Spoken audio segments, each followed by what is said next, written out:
আমার কিন্তু দৈনন্দিন দিনের সব কাজ ভালোভাবে হলেও নিজেকে সময় দেওয়াটা কিন্তু আর হয়ে ওঠে না। তাই কিন্তু আজ আমি অনেক দিন বাদেই ঘুরতে বেরিয়ে গেছিলাম, ওই বলা যায় ঠিক নিজেকে সময় দেওয়ার জন্য।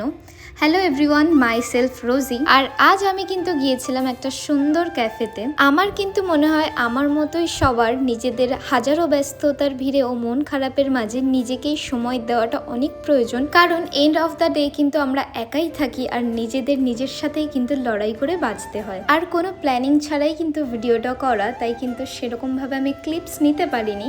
তো প্রথমেই গিয়ে কিন্তু আমরা একটা চা অর্ডার করেছিলাম, খুব মাথা ধরেছিল, এর জন্য কিন্তু আমি লিকার চাটা খাই। আমার বেশ ভালো লাগে লিকার চাটা খেতে। আর সত্যি বলতে এখানের পরিবেশটা ছিল অনেক সুন্দর, এত সুন্দর হাওয়া চলছিল।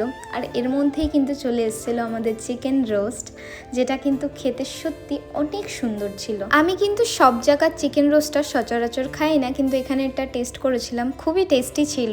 আর এখানে কিন্তু আমরা সবাই মিলে আড্ডা মারছিলাম, অনেক গল্প করেছি, বেশ ভালোভাবেই সময়টা কেটেছে আমার কিন্তু সেরকম একটা ভিডিও করা হয় না, বাট এবার থেকে চেষ্টা করব তোমাদের সাথে সব কিছু শেয়ার করার। আর এই ভিডিওটা এই পর্যন্তই, টাটা।